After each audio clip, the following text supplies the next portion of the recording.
Willkommen bei Anderswohin. Mein Name ist Uli. Heute geht es ums Berchtesgadener Land. Ich möchte euch ein paar Tipps geben für euren Urlaub 2020 in dieser Region. Ich will euch ein paar Sachen zeigen, die mir besonders gefallen haben. Natürlich unterliegen wir alle den aktuellen Auflagen des Sommers 2020. In dem Video will ich euch ein paar Tipps dafür geben. Wir haben jetzt Stand Mitte Mai. Aktuelle Infos besorgt ihr euch bitte auf den Webseiten der jeweiligen Locations. Das Berchtesgadener Land, das liegt im äußersten Südosten Bayerns, umrahmt von den Berchtesgadener Alpen. Ein kleiner Hinweis noch, dieses Video enthält keine bezahlte, gesponserte oder beauftragte Werbung. Für unseren Trip ins Berchtesgadener Land haben wir uns für den Standort Berchtesgaden entschieden. Der liegt hier direkt im Schatten des Watzmann. Berchtesgaden hat so knapp 10.000 Einwohner. Hier gibt es jede Menge Hotels und Ferienwohnungen, Ferienhäuser. Wir haben uns beim letzten Besuch für eine Ferienwohnung entschieden. Diese lag hier über den Dächern des Zentrums. Wir hatten hier oben eine herrliche Aussicht über die Stadt und die Landschaft. Während wir jetzt hier hochfahren zu unserer Ferienwohnung, noch ein paar Sätze zu diesem Video. Jetzt im Sommer 2020 soll ja wieder Reisen in Deutschland möglich sein, also auch ins Berchtesgadener Land. Allerdings alles ist mit Einschränkungen verbunden, Stichwort besonders Social Distancing. Insoweit jetzt mit Stand von Mitte Mai schon die Regeln für die einzelnen Sehenswürdigkeiten bekannt sind, werde ich sie nennen. So, und inzwischen sind wir an unserer Ferienwohnung angekommen.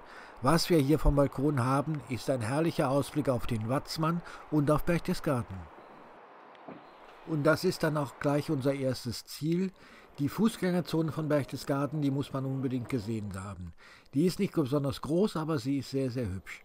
Geparkt haben wir in der Tiefgarage Maximilianstraße direkt an der Fußgängerzone.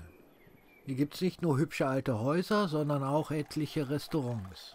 Und da in diesem Sommer die Touristen aus den USA und aus Asien, die kommen meistens mit den Bussen aus der Salzburger Ecke gefahren, hier fehlen werden, wird es auch ein bisschen ruhiger zugehen.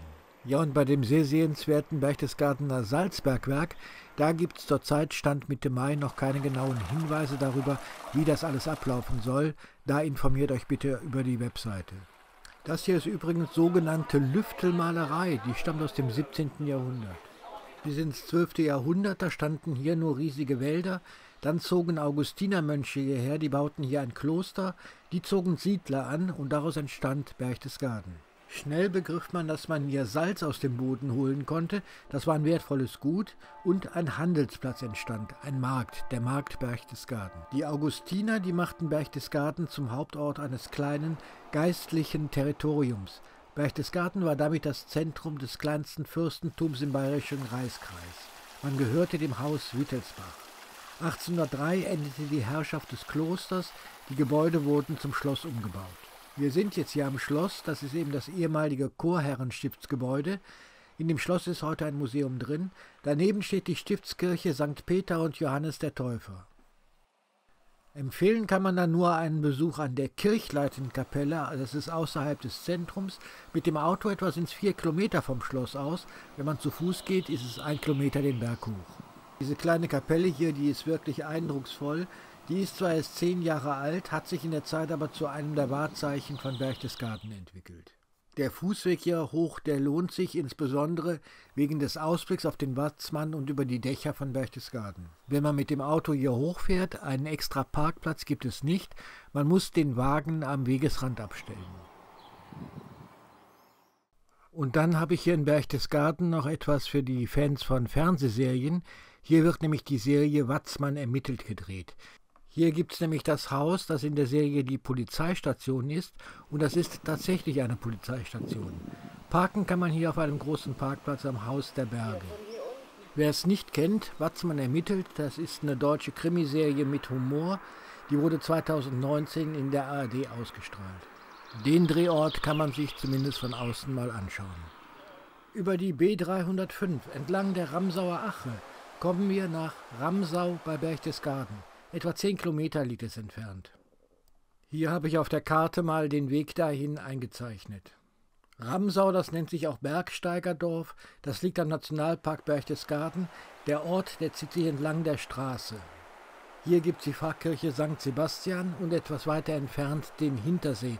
Das sind sehr bekannte Motive aus der Landschaftsmalerei. Im 19. Jahrhundert, da hat es hier eine bekannte Malerkolonie gegeben, die haben hier Landschaften gemalt. Und das ist jetzt eines dieser sehr bekannten Motive.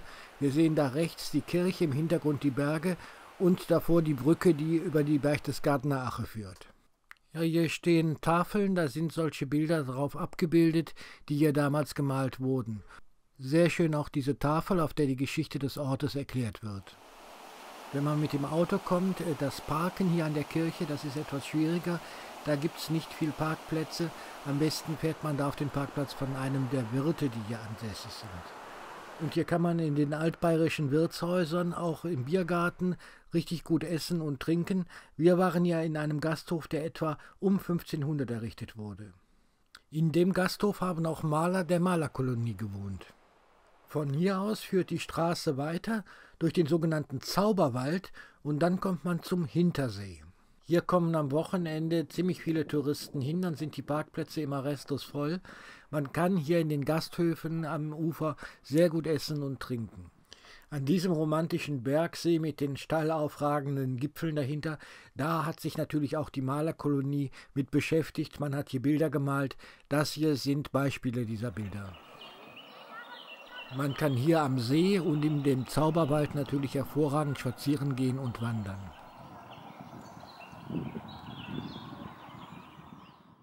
Wenn man im Berchtesgadener Land ist, dann sollte man natürlich eine Sache sich unbedingt anschauen, und das ist der Königssee. Der liegt nur ein paar Kilometer von Berchtesgaden entfernt. Wenn man mit dem Auto hinfährt, dann fährt man über Schönau nach Königssee. Hier gibt es dann einen Großparkplatz, da kann man sein Auto stehen lassen und von dort geht man zu Fuß durch eine Fußgängerzone zum Bootsanleger. Am besten löst man hier ein Tagesticket, denn wenn man mit dem Boot fährt, dann ist man schon so etwa 2-3 Stunden unterwegs. Die Boote fahren von hier nach Salett. Man kann Zwischenstationen auf der Hin- oder Rückfahrt in St. Bartholomew machen. Das muss man genau sagen an der Kasse, wenn man sich sein Ticket löst. Durch amerikanische und insbesondere asiatische Touristen ist es hier natürlich sonst immer sehr voll. Das wird dieses Jahr nicht so sein. Außerdem hat man die Boote etwas umgebaut. In der Mitte, da fehlen die Sitze jetzt komplett. Es wird also bestimmte Regeln geben, die Boote werden nicht so voll sein. Der Königssee, das wirkt so ein bisschen wie ein skandinavischer Fjord. 7 Kilometer ist er lang, knapp 1 Kilometer ist er breit, 190 Meter ist er tief.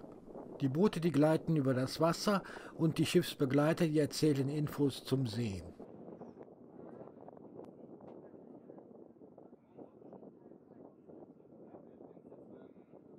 Auf dem Königssee, da fahren Elektromotorboote. Das verdanken wir übrigens dem Prinzregenten Luitpold. Noch 1908 wurden die Touristen hier mit insgesamt 57 Ruderbooten über den See gefahren. 1909 veranlasste dann der Prinzregent, dass hier Elektromotorboote fuhren. Schon 4 Jahre später, da waren es 12 Boote, die hier unterwegs waren. Ja, da geht's vorbei an einem Wasserfall und schaut euch mal diese Landschaft an. Ist das nicht fantastisch? Inzwischen sind wir an der Endstation Salett angekommen. Von hier aus, da gibt es noch einen Fußweg, der führt weiter zum nächsten Bergsee, nämlich dem Obersee. Der ist auch sehr schön. Wir gehen jetzt ein Stück am Ufer entlang und gehen zum Restaurant Salett-Alm. Wanderer und Spaziergänger, die haben wir zwischendurch vom Boot aus übrigens nicht gesehen. Kein Wunder, denn den Königssee, den kann man nicht zu Fuß umrunden. Es gibt keinen Weg dafür. Das Boot, das ist die einzige Chance, hier nach Salett zu kommen. Ja, der Königssee im Schatten des Watzmann, das ist wirklich eine Touristenattraktion der ersten Klasse. Hier muss man einfach mal gewesen sein. Ja, und nach einer kurzen Stärkung, da steigen wir wieder in eines der Boote. Hier mal ein sehr schöner Blick ins Innere und weiter geht die Fahrt. Eigentlich ist das jetzt ja schon die Rückfahrt, aber auf Hälfte der Strecke, da legt das Boot an und wir steigen aus. Das hier ist nämlich eine Halbinsel. Darauf liegt die Wallfahrtskapelle St. Bartholomew. Diese weiß gestrichene Kapelle vor der Bergkulisse, die ist wirklich wunderschön, insbesondere vom See aus anzuschauen. Wir verlassen jetzt das Boot und zur Stärkung geht es in einen Biergarten. Der befindet sich gleich neben der Kapelle. Das hier ist ein sehr schöner Blick auf die Kirche und das ehemalige Jagdschloss, in dem sich heute der Gasthof befindet. Und wenn ihr Zeit habt, dann setzt euch mal auf der Rückseite des Gasthofs ans Ufer und schaut auf den See raus. Sieht das nicht herrlich aus? Und so sieht die Kapelle übrigens dann bei der Abfahrt vom See aus. Wir sind jetzt wieder zurück in Schönau und ganz in der Nähe des Bootanlegers, da gibt es eine Ausstellung, die Romy-Schneider-Ausstellung. Denn Romy Schneider ist hier in Schönau aufgewachsen und man hat hier ein kleines Museum, eine Ausstellung dazu gemacht. Näheres über die Öffnungsmodalitäten erfahrt ihr auf der Webseite der Ausstellung. Wenn ihr euch für das Leben von Romy Schneider interessiert, ist diese Ausstellung mit Sicherheit lohnenswert. Ja, dann haben wir außerhalb von Berchtesgaden noch ein nettes Lokal mit Biergarten gefunden. Ja, und direkt neben Berchtesgaden, da liegt der Obersalzberg. Da sind wir mit dem PKW hochgefahren, da oben, da gibt es dann einen großen Parkplatz. Da gibt es ein Dokumentationszentrum, in dem erfährt man einiges über die Geschichte des Obersalzbergs. Ab 18. Mai ist die Dokumentation wieder geöffnet. Auf der Webseite erfahrt ihr Genaueres zu den Anlassbedingungen. Wir wollen weiter zum Kehlsteinhaus, das ist das ehemalige Gästehaus vom Berghof hier auf dem Obersalzberg. Die letzten 700 Meter, die muss man entweder zu Fuß gehen oder man fährt mit einem Bus. Das sieht jetzt sehr voll aus, das wird jetzt im Sommer 2020 nicht so sein, weil ich hatte das Gefühl, hier sind so 80% US-Amerikaner, die alle mit Bussen aus Salzburg hierher gekommen sind. Oben angekommen, dann muss man erstmal Bescheid sagen, um welche Uhrzeit man mit dem Bus wieder zurückfahren will. Und dann geht es zu Fuß weiter, es geht erstmal durch einen Tunnel, da geht es zu einem Fahrstuhl und dann fährt man 124 Meter mit dem Fahrstuhl rauf ins Kehlsteinhaus. Jetzt Mitte Mai gibt es noch keine Infos dazu, wie das hier gehandelt werden soll beim Kehlsteinhaus. Schaut bitte auf der Webseite nach, dort werdet ihr nähere Infos bekommen. Der Tunnel, der stammt aus dem Jahr 1938, genauso wie der Fahrstuhl, mit dem es jetzt rauf geht. 41 Sekunden später sind wir dann auf 1800 Meter am Kehlsteinhaus. Das Kehlsteinhaus selber bezeichnet sich als historischer Aussichtspunkt. Auf der einen Seite, da schaut ihr runter ins Berchtesgadener Land und auf der anderen Seite ins Salzburger Land. Ist wirklich fantastisch, die Aussicht. Da kann man übrigens den Königssee sehen. Also hier gibt es wirklich laufend was Interessantes zu entdecken, wenn man von oben runter schaut in die Landschaft.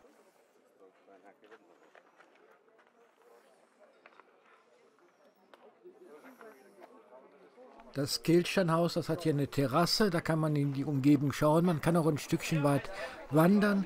Es gibt dann einen Kiosk hier oben auf der Terrasse und es gibt einen Café. Drinnen gibt es ja dann ein Restaurant.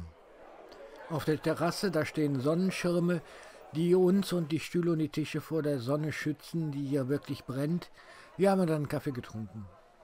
An der Landschaft, die man von hier oben sehen kann, da kann man sich wirklich nicht satt sehen.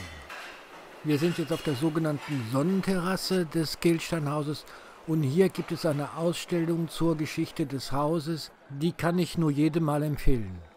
So, und dann geht es mit dem Fahrstuhl wieder runter durch den Tunnel auf den großen Parkplatz und da wartet man auf den Bus, der einen die 700 Meter wieder runterbringt. Um den Obersalzberg drumherum, da führt in luftiger Höhe eine Straße. Das ist die Rossfeld-Panoramastraße, früher hieß sie Rossfeld-Höhenringstraße. Die ist etwa 16 Kilometer lang, die größte Steigung beträgt 13% und man fährt insgesamt auf einer Höhe von 1600 Meter. Man wirbt hier damit, dass dies Deutschlands höchstgelegene mautpflichtige Panoramastraße ist.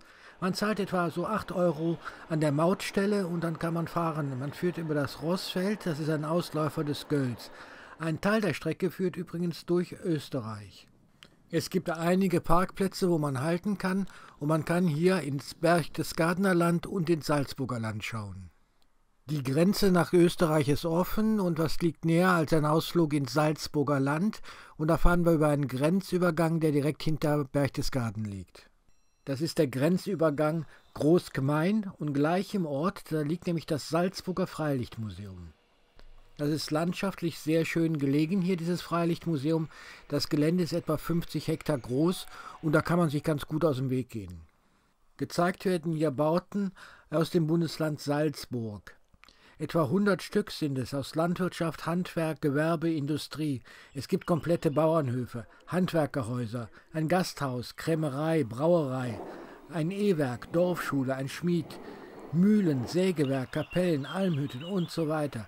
Das älteste Gebäude stammt hier aus dem Jahre 1442, das älteste Wohnhaus von 1482. Gerade haben wir die Schmalspurbahn hier auf dem Museumsgelände gesehen. Die gibt es hier seit 2010. Museumsbesucher können damit fahren.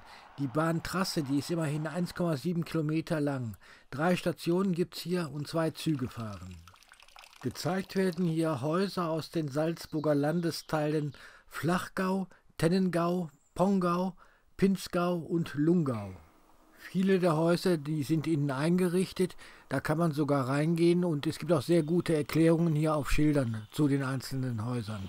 Und sogar eine Grenzstation, die gibt es hier. Also durch das Salzburger Freilichtmuseum, da kann man schon einige Stunden durchlaufen und einen sehr schönen Tag haben.